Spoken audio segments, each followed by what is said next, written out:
yo moto ya mibeko ministre de la justice ozali kosenga marché de gré à gré bakabela yo marché ya 39 millions de dollars papa na mboka toza na kona pasi nga na uti na este toza na mosolo te pona kosala 20 guerre moyibi oyo mwana parce que je parle de Miyibi et Constant Moutamba nazoyela yo lobby Moyibi Moutamba vient de mettre en place un projet de 39 millions de dollars 19 millions se trouvent déjà sur un compte à la Robank. J'ai tous les détails. Namoano, Basali Projet. Retenez ce nom, Ange Aurore Inamooro. Gérante d'agence à Kinshasa chez Robank. Je vous dirai qui elle est. Éveil patriotique.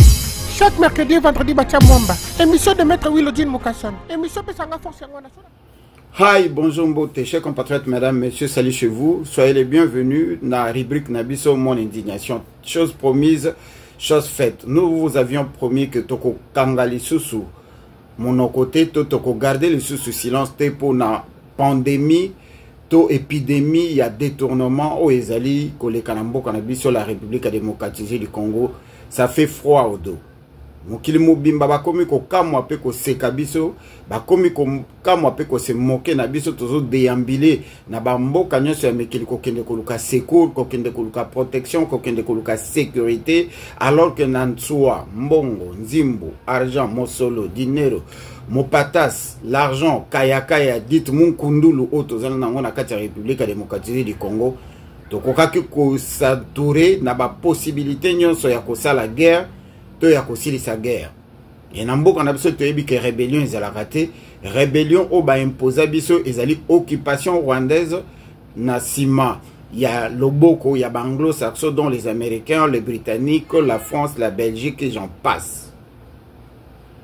Mais comme toujours le bela likamba ba détournement, ndenge bolanda ki yango na vidéo elekaki to mekaki ko énumérer selon Nicolas Catastrophe et belé ya ba cellule où se créé la présidence où il facilitaka ba fuite des capitaux et chaque jour toujours là la mouka depuis sortie médiatique il y a Nicolas Catastrophe. Je salue maman Paulette Kimuntu ti lelo na minute toujours ba kombo ezali kobima il y a ba détournement ezali kobima ba révélation ezali kobima ba to komi ko tubela et en ce moment précis au toujours nakanisi dans le bas Congo, na ligne maritime Nabiso, détournement, il y a 6 millions de dollars. Nantoji ba détail nangote comme vous voyez, détournement, il y a 6 millions de dollars et vous ko sala malisusu et pas il y a ADG et DG, il y a ligne maritime Nabiso, il y a République démocratique du Congo, na Kombo il y a Mukendi. 6 millions de dollars. Et la personne va suspendre na musala lobi bibino banani bo suspendre nga na kolongwate jusqu'à ce que Félix Yemoko benganga ipsanga kolongwa pona nini pour Azamu Kendi. Et je ne veux pas ici évoquer le tribalisme parce que le tribalisme est la crime na katia tribalisme ezali népotisme na népotisme yandeko Félix okoyoka ba kombo ya ba détournement ezali mingi en grande partie bakassayen. Pourquoi cela? Et ndenge tolobaki yango nakotika biso tolanda Willy Mishiki to meka koyoka oyo Willy Mishiki alobi parce que sorti à Ndeko Pero loi, sorti à honorable maître Gino, sorti à Mama Lumière Mwangaza, sorti à Imhotep Kabasobabu, sorti à Alain Boulonjoa, sorti à Bandekonyo Soba Bimi pour Bakoka Kolobela Likamboyo. Comme le gouvernement congolais n'avait pas encore réagi, Bandeko Yaba ethnico tribalo fanatique ba machi ba tatifachi ba matefachi ba nokofachi. On passait ndenge bazali l'habitude ya ko insulter que to le bakama kambu poto sans ko vérifier to lingi to salir Mutamba to zali ko salir le président de la République Nassima Mutamba. To protéger Kande président de la République. Toujours saluer il était parce que ça chef au gouvernement. Et qui se sent mauvais, c'est moche. Il est le garant de bon fonctionnement des institutions. Donc, ce que les institutions, c'est le président de la République. Il n'a qu'à se moucher, soyons sérieux. Et la seule façon pour lui de se moucher, très facile. Kobanda kokanga batu, mbongo ezonga na kesa leta. Lobi tokoyoka lingeti. Asia ibi, lobi tokoyoka, lobi kuna tokoyoka, lobi kuna tokoyoka. Et malheureusement, et en grande partie, détournement ils ont ça la matinée à la société d'État, mais koyoka na simanango, conseiller à président Zali, tout la présidence est derrière. Tolanda Willy Mishiki. Yo muto ya mibeko ministre de la justice ozali kosenga marché de gré à gré bakabela yo marché ya 39 millions de dollars papa na mboka tozana kona pasi nga na uti na este tozana mosolo te pona kosala 20 guerre tozali ko négocier na ba américain lelo contrat ya paix contre minerai critère ya liboso ezali bonne gouvernance kotosa kotika moyibi tomoni peke ministre Mutamba est mon côté. A na complicité à ministre de la finance, na ministre de budget. Puisque mon seul cobi maté, chaque ministre de budget ça la jette tourni na boji. Boji, pesa bito numéro à DTO au pesaki. Comment yo qui ko liquider mon seul munene boy pendant la guerre. Quelle urgence il y a na Kisangani? Encore ba 3 ministres wana baya awa. Pour ça sonne mais soki baza mibali ya solo. Baluka diako démissionné pour toko humilier bango ya solo et que ça na histoire ya mboka ke ba député ba humilier ki ba ministre Tolandi Willy Mishiki qui n'a gagné Sibiso Stoyo qui n'est-ce pas. Et quand j'ai fait la petite vidéo le premier jour que cet élément est tombé, les gens sont passés sur les réseaux sociaux pour m'insulter. Ozwaka ba information ngo wapi, olingo salir Mutamba comme si Mutamba za personne providentielle. Le ministre de la Justice pris par la justice. Et c'est vraiment triste.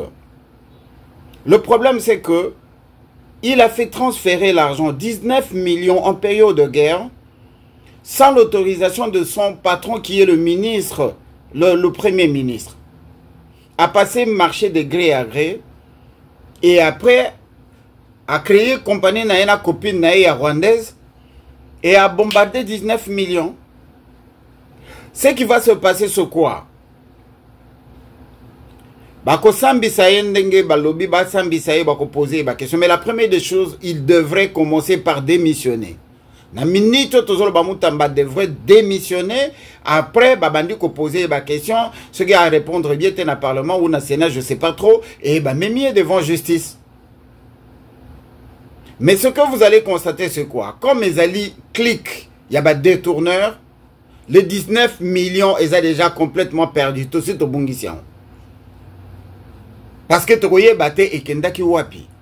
Et du fait qu'il y a déjà un accusé, ça va faire que le dossier wana est comme close. C'est-à-dire que Bogolo Belayango, mais Bongo, comme on a sauté comme l'histoire de Camerera. 19 millions et 8 Ndenge wana.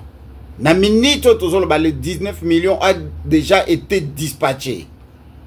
Place et Keinanga dans Togoye Baté.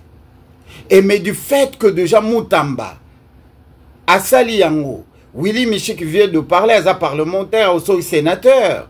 Ah oui, tu le bélango, n'est-ce pas? Mais Mutamba toujours en fonction. Il n'y a pas de problème à Koki Koyiba nae Mutamba, Azosala, Musala, Gito. Do Banda Kolobango, depuis day one, Mutamba, Azali populiste. Ba dégâts au Mutamba seli na prison makala ti lelo yo nanto lobela ngona ba détail té ba mama ba tikala na ba cicatrice na ba zemi ya ba mama violé to tikala ko mona procès ya ba violeur na kati ya prison makala té, raison pour laquelle abimisa bato en masse pour na ko désengorger prison to tikala ko yebate combien de Rwandais ont été évacués, combien les Wezalendo y compris les vices ont été victimes et baboma batu combien na kati ezaki assassinat et les Kandengewana. Et voilà aujourd'hui Mutamba qui dérobe 19 millions en période de guerre. Mutamba devrait être arrêté le lendemain. Mais ceux qui bakangi était a démissionné, battu en audition, bayoki. Mais malheureusement les 19 millions sont partis. Bokoyo Kalisusu Lisolo il y a 19 millions T. Du fait déjà que Balobeli Angobo, c'est fini 19 millions KI et les 39 millions le total où on a tokoye ba place kokindete. Où on a ce qu'on a branché moko. Entre temps, Didier Boudimbu Yakamati na période où tozana banzela te, tozana ba parc où tokoko faire visiter te, Kinshasa za salité solo, tozana aéroport moko, pont moko ekatisaka a lancé tourisme. Tobandi ko sponsoriser ba équipe ya Europe pour kokako ça la publicité ya visiter Congo. Moussa na biso kaka kolanda Rwanda sala kango tika biso peto sala ako visiter nini na Congo. Na Kinshasa na ba ko visiter nini. Il suffit mbule beta tokoyoka Sony. Towiti koyoka Sony wana avec deux émissaires ya États-Unis o ba wuta kina Kinshasa ba sali jour moko ba kena Rwanda tour ba sali 3-4 jours. Rapport baeko pesa na États-Unis awa mboka na biso eza désordre mboka na biso eza organisé te mboka na biso eza gangréné par la corruption. Et c'est pourquoi les marchés n'y surtout il fait qu'un départ le Rwanda. Mais banda to banda koye bisabino que le Rwanda est à la fourchette les États-Unis d'Amérique ya ba occidentaux ya ba anglo-saxon. Bon, le Rwanda et Paul Kagame ils a business yaba américain. Bino boke ko luka bango ba ko sécuriser. Ba bien na bango, bo bakisi bango ba minéré na kombo ya paix. To na kombo ya tranquillité, tout ce que vous voulez. Ignorant que ce sont les Américains avec Bill Clinton, Tony Blair, Dick Cheney, tout ce genre-là qui ont créé la situation de l'Est en commençant par la fabrication ou la mise en place de AFDL. Et ce sont eux qui contrôlent la machine jusqu'aujourd'hui. Et toujours comprendre en kakate, les Américains, pendant que les autres sont en train de prendre conscience. Mutamba a détourné 19 millions en période de guerre. Ça signifie que c'est un traître. Logiquement, il doit être arrêté. Et bah projet nion surtout pendant période où il y a guerre, il y a Kotonga Bastad, il y a Kotonga Banzela, oui, Maï, oui, électricité, oui, oh Batonga Stade. Nion soit il y a bah fuite des capitaux. Il y a bah fuite des capitaux. Batonga ba prison batonga mais ba prisonnier ngo bokanga bango na tongo ba kuluna na pokwa ba kei ko sala bilanga lobi ba zongi ba se retrouver na balabala ba zokata ba zobuma. Nous sommes désorganisés. Nous sommes désorganisés. Je suis encore indigné une fois de plus. Franchement bande ko bozana pour ça ko se frustré.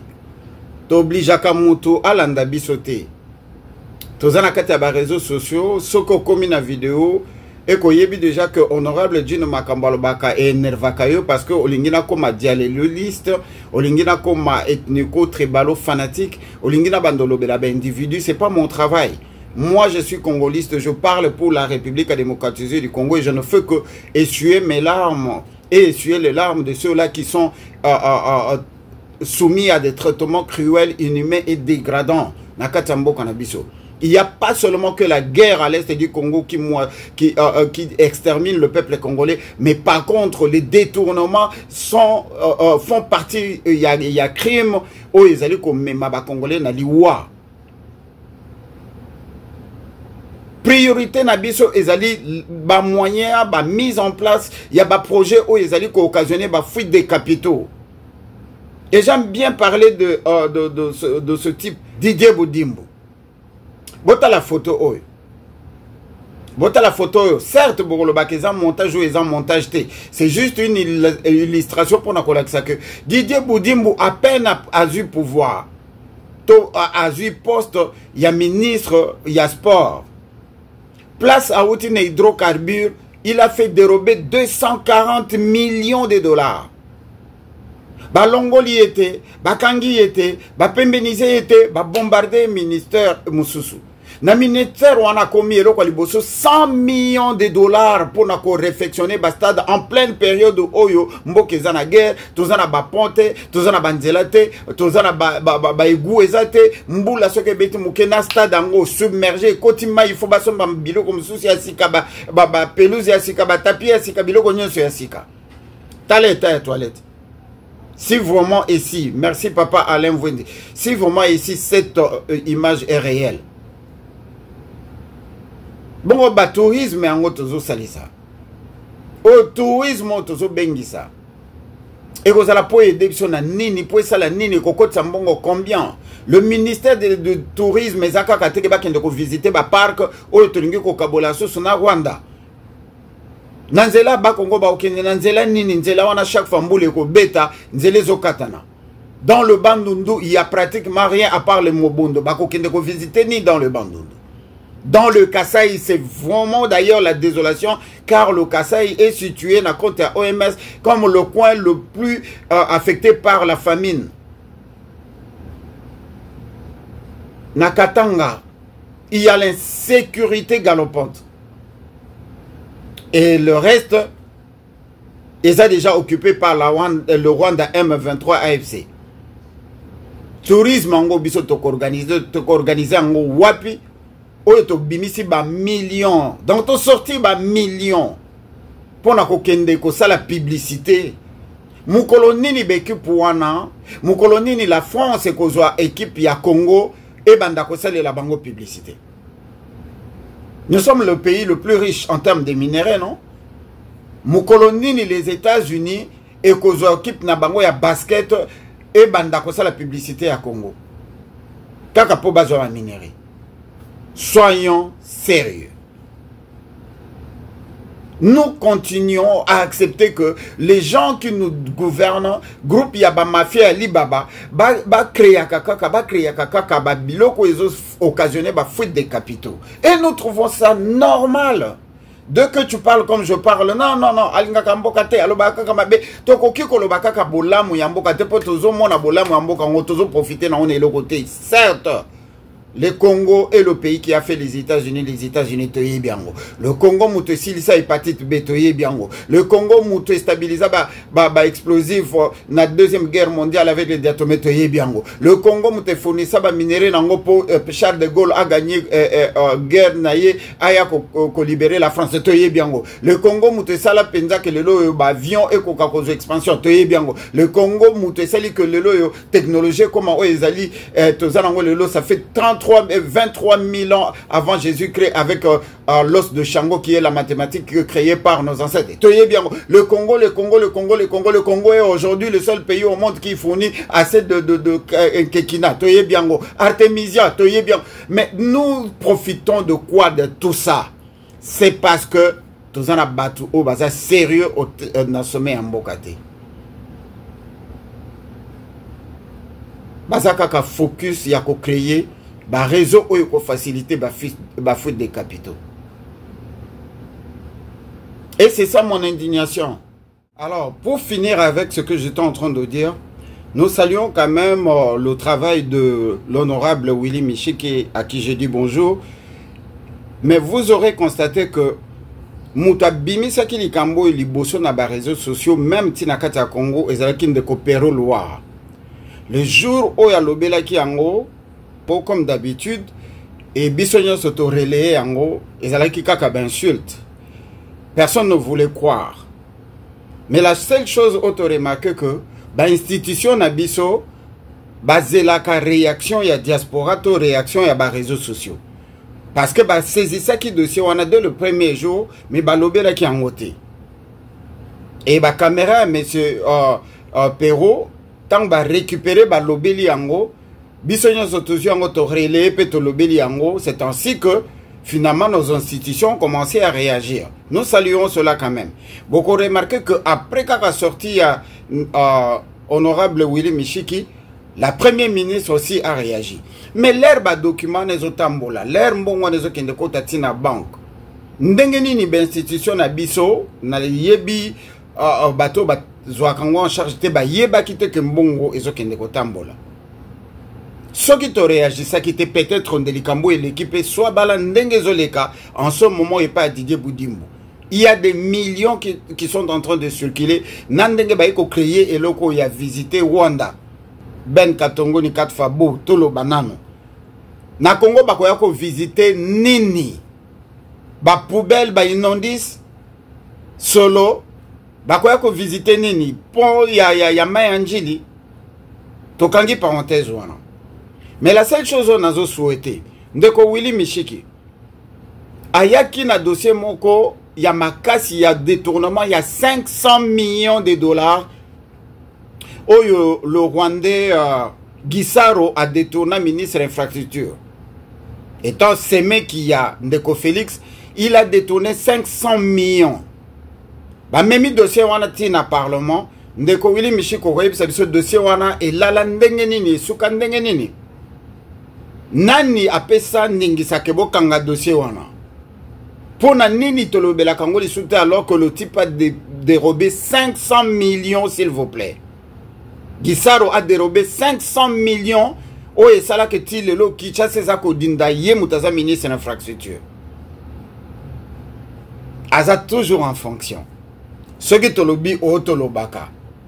Est-ce que ce gens ici volent réellement pour Nabango Mokoto Baïbaka pour na chef? Parce que c'est invraisemblable que Mouta Moussala Azalina superviseur, Mouta Sala Kazana superviseur, Azana manager, Ayibi 500 millions ya peuple. Bakangi dossier comité na parlement ba frena yango elo ko lo bamakate le type là et là azo percevoir mbongo na ye ti lelo ce qui passe à la député aza toujours député entre temps un ministre azo recevoir mbongo na ye. Est-ce que Ndeko Willy Mishiki dossier oyo bowiti ko fongola oyo 19 millions toko récupérer yango même ce que le bique ba bloquer yango et ko bimate mais dossier ndenge zo kende ko sila 39 millions oyo tokomona yango lisu sous place ezokende. Bobengi si batomi sato ministre à finance, ministre ya budget je crois ce qui nanani batomi sato baye wana. Ba démissionner te pona nini. Boko sambisa bango pendant combien de temps? Na minute na ba ministère muso bo vérifier mafia moko zo salama quelque part te en terme ya ba millions alors que biso photo ya ko hypothéquer ba minerais na biso stratégique aux États-Unis d'Amérique pour na ko se protéger pour protéger pouvoir autres diviser ndambo c'est-à-dire que biso tozana ouest une bonne partie ya ouest ya east et ça déjà na maboko ya M23 Rwanda. Donc, on est tikali to kabeli yango ba américain, bato ba créer situation. Mais bazo un exemple de ce qui se passe dans la sérieuxté. Nazongeli lisusu Gisaro 500 millions de dollars à Kangamate. Azali toujours en fonction. Parlement pelobe et le côté, ba l'éveil immunité et le côté.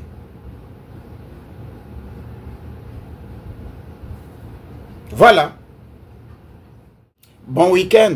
Moïba lati ba veste na ba cravate ba soulier yantalo. Moïba koti politique, Moïba leki na enseignement, Moïba koti na assemblée, Moïba na fonction publique, Moïba changer comme a commis détournement comme na yo. Moïbi.